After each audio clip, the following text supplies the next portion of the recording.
Hello बच्चों, last class में हम बात कर रहे थे atomic mass, molecular mass, fractional atomic मास, इनके बारे में बात कर रहे थे। तो हमने देखा था कि एटॉमिक मास कुछ नहीं है। हमने बात की थी कि कार्बन 12 के रेफरेंस में हम एटॉमिक मास की डेफिनेशन को डिफाइन करते हैं। ठीक है, तो सिंपल सा हमने इसमें 1 AMU की डिफाइन किया था। 1 AMU का मतलब होता है 1 एटॉमिक मास यूनिट, जिसका ठीक है, जिसकी वैल्यू हमने बताई थी 1.66 इंटू 10 की पावर माइनस 24 ग्राम 1 AMU की वैल्यू होती है। ठीक है, इसके बाद मॉलिक्यूलर मास की बात की थी बच्चों। मॉलिक्यूलर मास का मतलब कुछ नहीं होता है। मॉलिक्यूलर मास का मतलब सिंपल सा मीनिंग होता है जो भी आपको कंपाउंड दिया हुआ है उसमें इंडिविजुअल एटम का मास को सम कर दें। ठीक है, that is the molecular mass. जैसे एग्जांपल की बात करें अपन, जैसे H2SO4 की, H2SO4 सिंपल सा हमने क्या किया था H2SO4 की केस में कि हाइड्रोजन का एटॉमिक मास 1 होता है इंटू 2, 2 एटम है, प्लस सल्फर का एटॉमिक मास हमारे पास 32 होता है, एक ही एटम है, लिखना चाहो तो लिख सकते हैं 1, प्लस एक ऑक्सीजन का एटॉमिक मास होता है 16 इंटू 4। टोटल कैलकुलेट करके हमने इसको निकाला था 98U। That is the atomic mass of the molecular mass of the H2SO4। ठीक है, ऐसे हमने बहुत सारे पढ़े थे। हमने फ्रैक्शनल एटॉमिक मास भी पढ़ा था। फ्रैक्शनल एटॉमिक मास का मतलब कुछ नहीं है, क्योंकि हमारे अर्थ क्रस्ट में बहुत सारी आइसोटोप एग्जिस्ट करते हैं। आइसोटोप का मतलब हमने बात की थी कि जिसका एटॉमिक नंबर सेम होता है बट एटॉमिक मास क्या होता है, डिफरेंट होता है। उसकी वजह से उनमें क्या होता है, फ्रैक्शंस में कुछ एटॉमिक मास आते हैं। तो उसका फॉर्मूला भी हमने राइट डाउन किया था कि उसकी परसेंटेज अबेंडेंस को उसके मॉलिक्यूलर वेट से मल्टीप्लाई कर दे, उसका एवरेज निकाल दे, that is a fractional atomic mass आ जाता है। जैसे क्लोरीन का एग्जांपल हमने लास्ट क्लास में लिया था कि क्लोरीन का फ्रैक्शनल एटॉमिक मास 35.5 होता है, वो वहीं से डिराइव्ड हुआ है। और आप हम जानते भी हैं कि क्लोरीन का एटॉमिक मास 35.5 होता है। तो स्टार्ट करते हैं नेक्स्ट टॉपिक। हम जो नेक्स्ट टॉपिक हमारा नेक्स्ट टॉपिक जो हम स्टार्ट करेंगे, केमिकल कॉम्बिनेशंस एंड लॉज, कि केमिकल कॉम्बिनेशन लॉ में क्या डिफरेंस है। तो हमारा नेक्स्ट टॉपिक स्टार्ट करते हैं। नेक्स्ट हेडिंग क्या है, chemical combination and law. Chemical combination and laws. ठीक है, केमिकल कॉम्बिनेशंस एंड लॉज मतलब chemical laws and chemical combinations. Chemical law और केमिकल लॉ को पढ़ने से पहले हम केमिकल कॉम्बिनेशन की बात करते हैं। तो केमिकल कॉम्बिनेशन को स्टार्ट करने से पहले हम 2 से 3 चीज़ें पढ़ेंगे जिसका आपको आइडिया होना चाहिए। फर्स्ट वन इज हमारे पास होना चाहिए केमिकल इक्वेशन के बारे में पता होना चाहिए, क्योंकि लॉ आएंगे तो उसमें रिएक्शंस आएगी। रिएक्शंस को समझने से पहले हम केमिकल इक्वेशन को समझ लेते हैं, ताकि आपके लिए क्या होगा, बेनिफिशियल होगा, वो कन्वीनियंट होगा। तो let's start the chemical equation.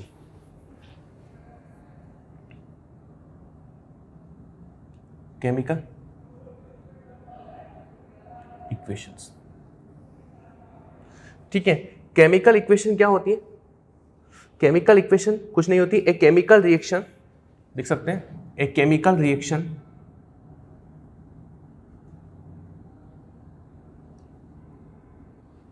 can be summarized by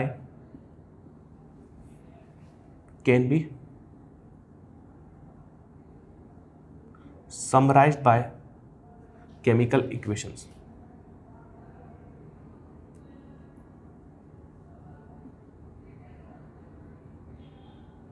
ठीक है बच्चों, कुछ नहीं है केमिकल इक्वेशन, नाम से केमिकल रिएक्शन। केमिकल रिएक्शन का मतलब आप समझ सकते हैं, जैसे कार्बन अगर ऑक्सीजन के साथ रिएक्ट करता है तो कार्बन डाइऑक्साइड बनता है, आपने छोटी क्लास में पढ़ा है। जैसे हाइड्रोजन अगर ऑक्सीजन के साथ रिएक्ट करता है तो वाटर बनता है। This is a chemical reaction. Chemical reaction का मतलब है कि परमानेंट चेंज होते हैं, मतलब एक बार रिएक्ट करने के बाद वो वापस टूटते नहीं है, बहुत कुछ टर्म्स एंड कंडीशंस अप्लाई करनी पड़ती है, टूट सकते हैं। ठीक है, तो केमिकल रिएक्शन का जो शॉर्ट हैंड रिप्रेजेंटेशन है वही क्या है, हमारे पास केमिकल इक्वेशन है। किसी भी रिएक्शंस को आप इक्वेशन की फॉर्म में लिख सकते हैं, उसी को हम बोलते हैं chemical equation. There are 2 types of chemical equation. There are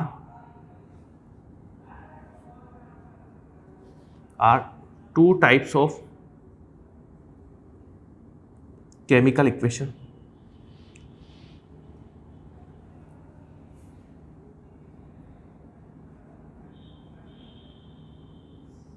first one is a word equation,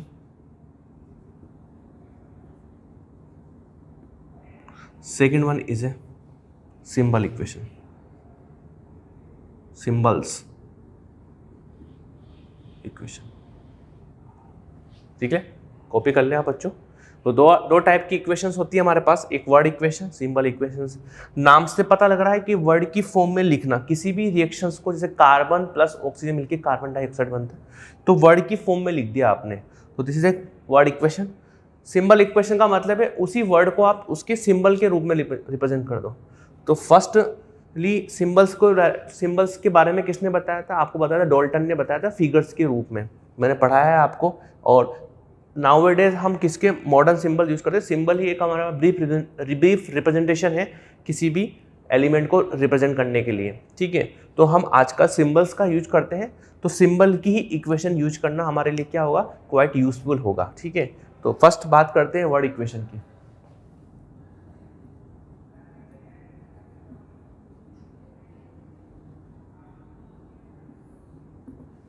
ठीक है, तो वर्ड इक्वेशन क्या होती है बच्चों, देखते हैं।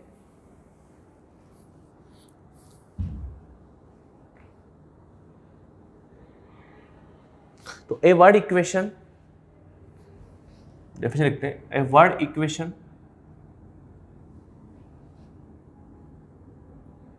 Link together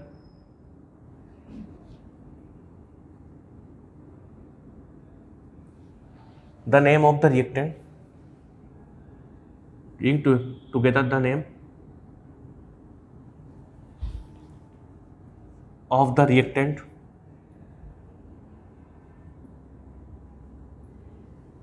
with those of the product, with those of the product। पहले लिख लेते हैं फिर समझेंगे एक लाइन को, प्रोडक्ट्स। ठीक है, वर्ड इक्वेशन, वर्ड की फॉर्म में लिखना, ए word equation link together the name of the reactants with those of the product. ठीक है, मतलब आपको सिंपल, अगर इतने टेक्निकल टर्म में है, अगर आप सिंपल टर्म में बात करें, किसी भी रिएक्शंस को क्या लिख दें आप, सिंपल सा वर्ड की फॉर्म में लिख दें, वही वर्ड इक्वेशन है। इसका मतलब अभी समझेंगे हम कि रिएक्टेंट्स और प्रोडक्ट का मतलब क्या होता है, देखते हैं। जैसे फॉर एग्जांपल, जैसे वर्ड में लिखो carbon plus oxygen, it gives the carbon dioxide.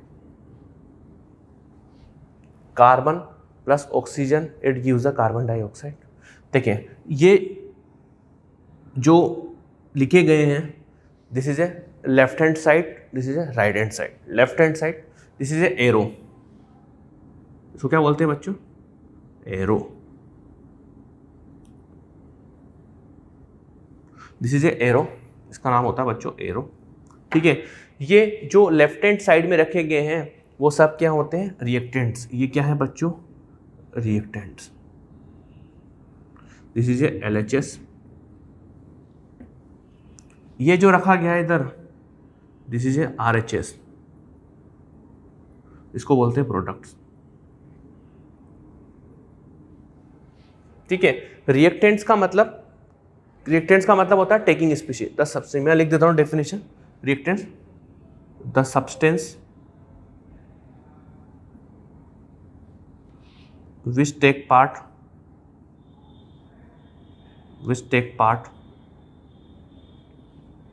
In a, ये डेफिनेशन इसकी, the substance which take part in a chemical reactions.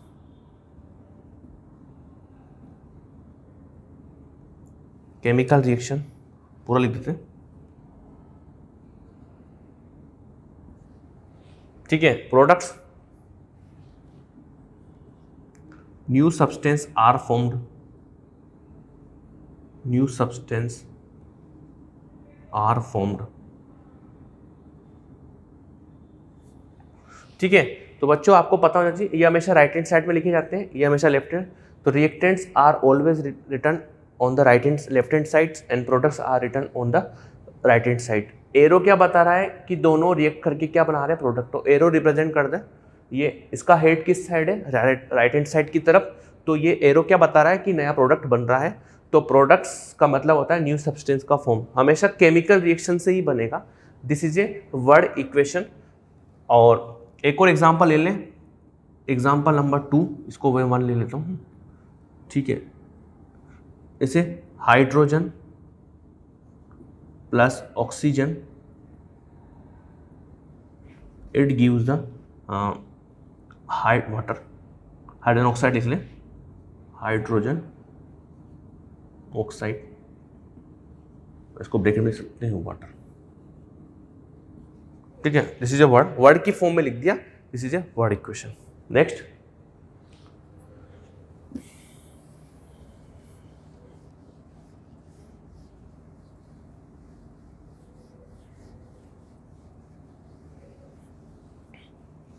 Second बात करते हैं हम सिंबल।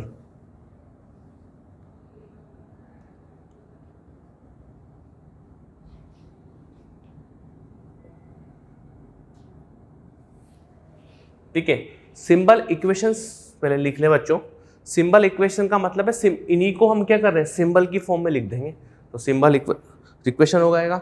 सिंबल इक्वेशंस के अंदर हम क्या करते हैं, फॉर्मूला राइट डाउन करते हैं किसी भी केमिकल सब्सटेंस का, और उस एलिमेंट का सिंबल लिखते हैं। जैसे कार्बन लिखा तो कार्बन का सिंबल क्या होता है बच्चों, सी होता है। ऑक्सीजन का सिंबल क्या होता है, O2। तो इसको इस तरह से लिखना, that is the symbolic representation.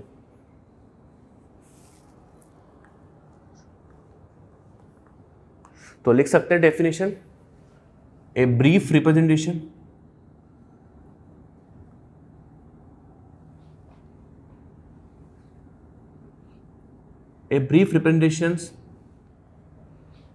of a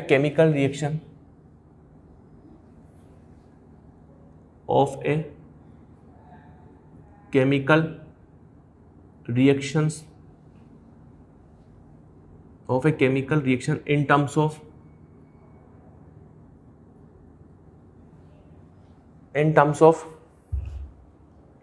symbols and formulae, in terms of symbols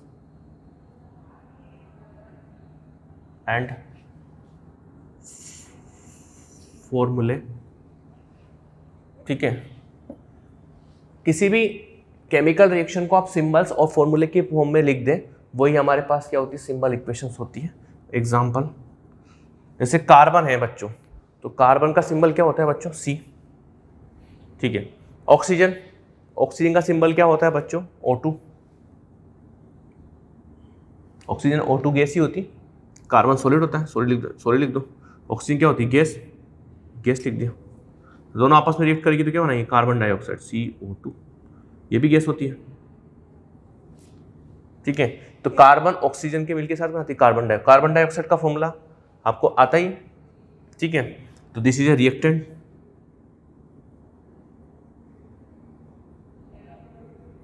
this is A product.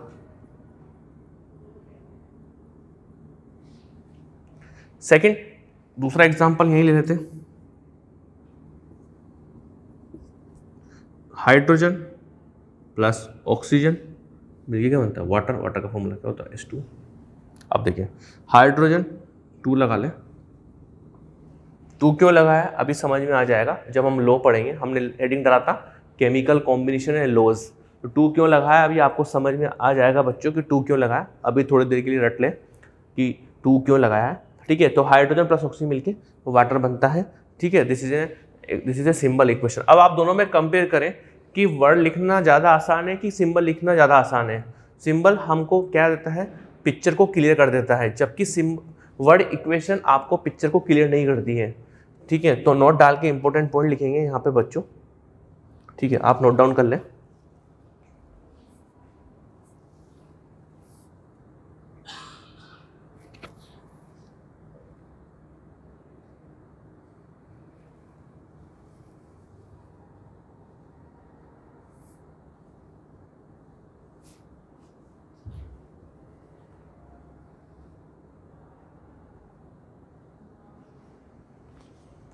ठीक है, देखें, नोट डाल के लिखेंगे आप।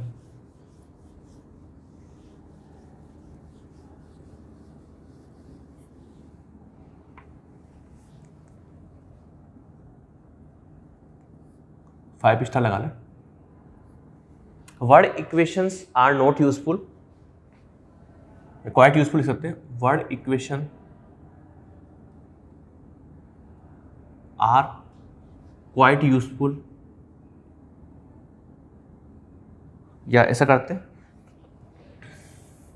सिंबल इक्वेशंस लिख देते हैं, पूरा लिख देते हैं दोबारा, symbol equations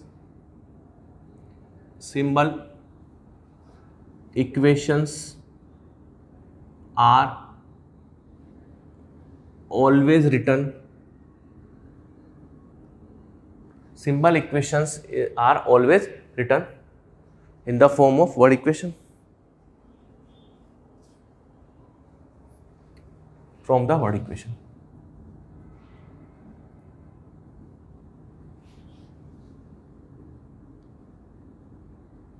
first point, A point, B point, ठीक है। सिंबल इक्वेशन हमेशा लिखी जाती है, quite word equation.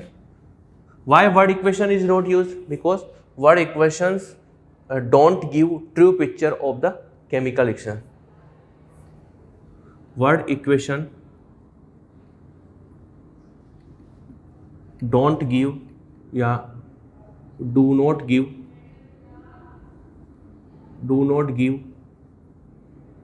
true picture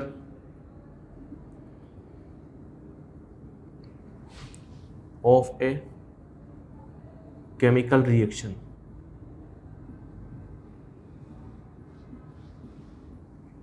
word equation do not give true pictures of a chemical reaction, chemical reactions की पूरी पिक्चर्स को एक्सप्लेन नहीं करती है। This is a very important point two, ठीक है। अब स्टार्ट करते हैं हमने केमिकल रिएक्शंस के कॉम्बिनेशन को समझ लिया है कि हाँ क्या होता है केमिकल रिएक्शन में। तो अब बात करते हैं नेक्स्ट हेडिंग,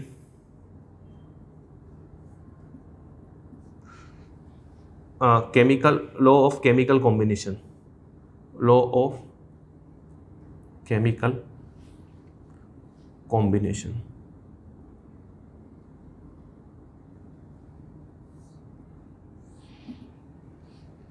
केमिकल कॉम्बिनेशंस मतलब ये आपस में कैसे कंबाइन हुए, क्यों हो रहे हैं, क्या रीजन है।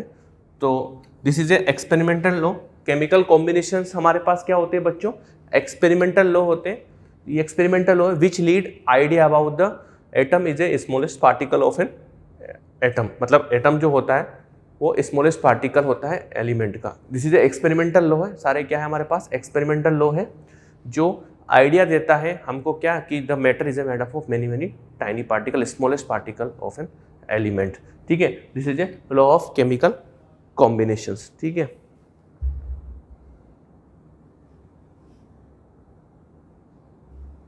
तो लिख लेते हैं दिस इज एक्सपेरिमेंटल लॉ, लिख लेते हैं this is A experimental law which lead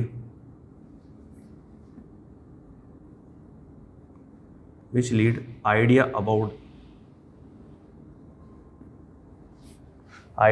the atom is being smallest particle in smallest unit of a matter, idea about the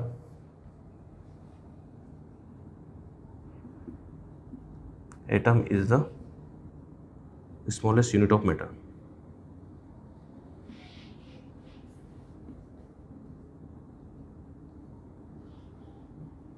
ठीक है। Which lead the idea about the atom is a smallest unit of matter, first point. Second point और क्या कर सकता है इस तरह के, और it is main chemical combinations का जो लॉ है उनका मेन सिग्निफिकेंट रोल क्या है, it played very significant role to produce the Dalton atomic theory. तो it is a very played, लिख लेते हैं, आगे लिखे बच्चों,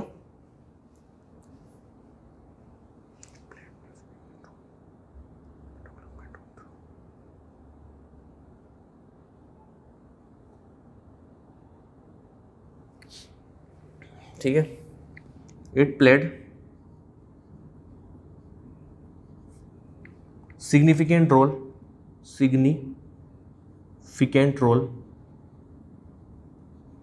in the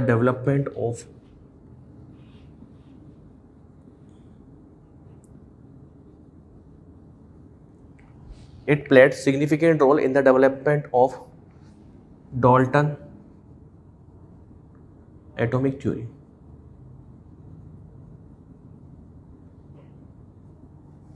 Dalton atomic theory, ठीक है। सिग्निफिकेंट, तो there are a 2 types of chemical law. First one,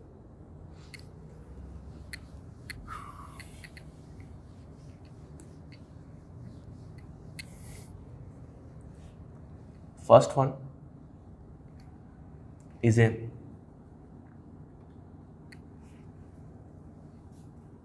law of conservation of mass. A second one is a law of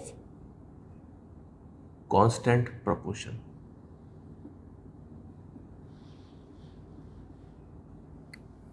ठीक है, कंजर्वेशन ऑफ मास और कांस्टेंट प्रोपोर्शन। ठीक है, तो first हम बात कर लेते हैं law of conservation of mass.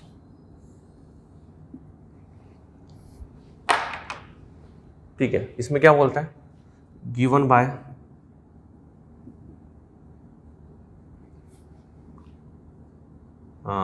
Lavoisier इन 1774 के आसपास लेवोजियर ने दिया लॉ ऑफ कंजर्वेशन ऑफ मास। इसका स्टेटमेंट क्या है बच्चों, मास can neither be created nor be destroyed। किसी भी chemical in a chemical reaction, किसी भी केमिकल रिएक्शन के अंदर ना तो मास कभी डिस्ट्रॉय होता है ना ही क्रिएट होता है। That is the law of conservation of मास। और डेफिनेशन और भी लिख सकते हैं, the total mass of product, the total mass of reactants is equal to total mass of product, the total mass of product।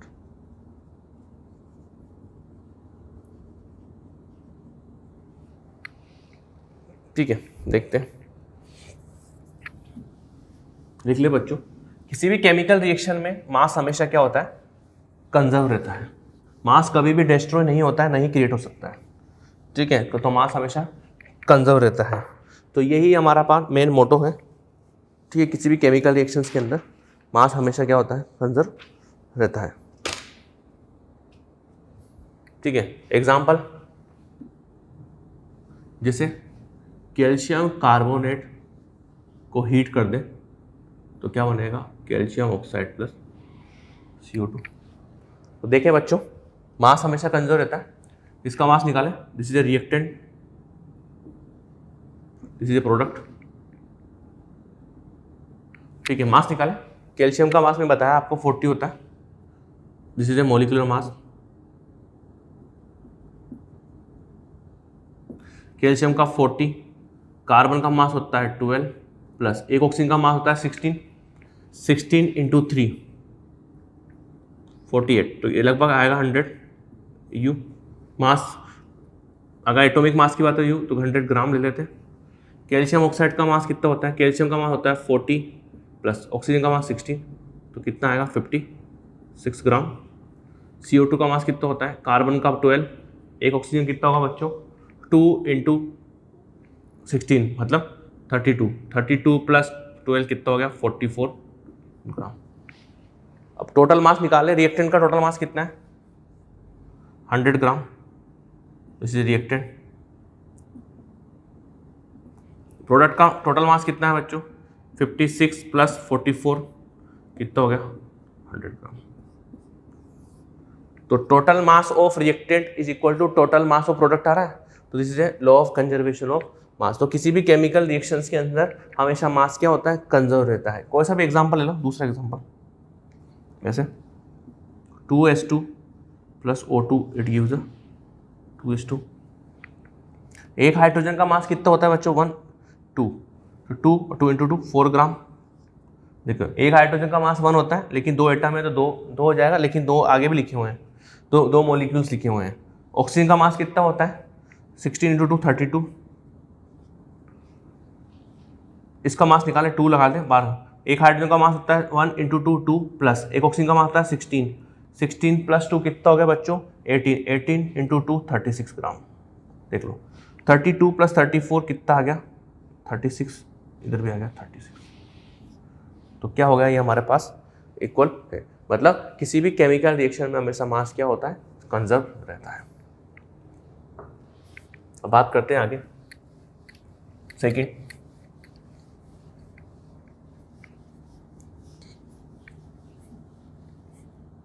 Second है हमारे पास law of constant proportion.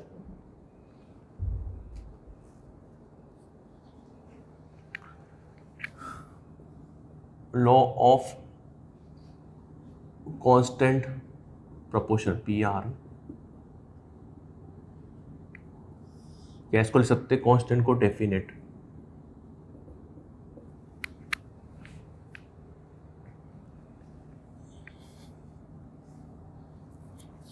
क्या बोलता है in a pure chemical compound,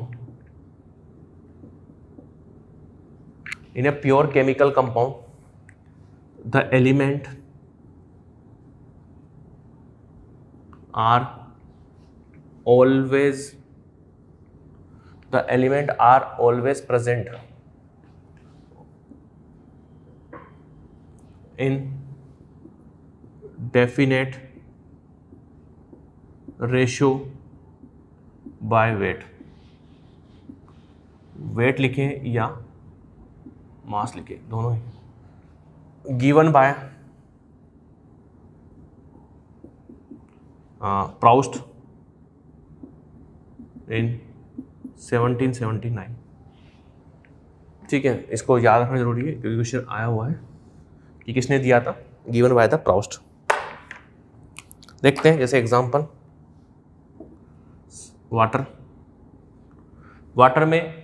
water is a compound. Water के अंदर oxygen और hydrogen का बाइवेट रेशो निकाल लेते हैं। हाइड्रोजन का मास होता है 1 2, ऑक्सीजन का मास होता है 16, तो कितना है रेशो 1:8 रेशो। 2 से कट जाएगा 16 8 बार, तो 1:2। मतलब वाटर के अंदर हाइड्रोजन और ऑक्सीजन का जो बाइवेट रेशो होता है 1:8 रहता है, जो हमेशा क्या होता है फिक्स होता है। कार्बन डाइऑक्साइड का देखो, कार्बन का एटॉमिक मास 12, ऑक्सीजन का एटॉमिक मास 32, कितना आएगा 4 से कट जाएगा 3 बार, 4 से कट जाएगा 8 बार, 3:8। 4 से कट जाएगा 12 और 4 से कट जाएगा। तो हमेशा CO2 के अंदर कार्बन ऑक्सीजन का जो बाइवेट रेशो है, बाई मास रेशो होता है 3:8 होता है। और देख लो आप SO2 देख लो, SO2 32, इसका 32, तो क्या 1:2। तो हमेशा क्या होता है SO2 के अंदर जो बाइवेट रेशियो होता है, प्योर केमिकल कंपाउंड है, उसके अंदर एलिमेंट का जो रेशियो होगा, the element are always present in a definite ratio by weight. तो आज हमने लॉ पढ़ लिए हैं और केमिकल कॉम्बिनेशंस देख लिया है कि केमिकल रिएक्शंस कैसे लिखते हैं। तो नेक्स्ट क्लास में हम बात करेंगे कि ये दो लगाया था मैंने, ये 2 क्यों लगाया था। अगर आप यहाँ पे 2 नहीं लगाते हैं तो फिर मास हमेशा क्या होगा कंजर्व नहीं होगा। तो 2 क्यों लगाया, क्योंकि केमिकल रिएक्शन को हमको बैलेंस करना पड़ता है। तो केमिकल रिएक्शंस को बैलेंसिंग को हम नेक्स्ट क्लास में देखेंगे बच्चों। ठीक है, bye bye to all of you, thank you.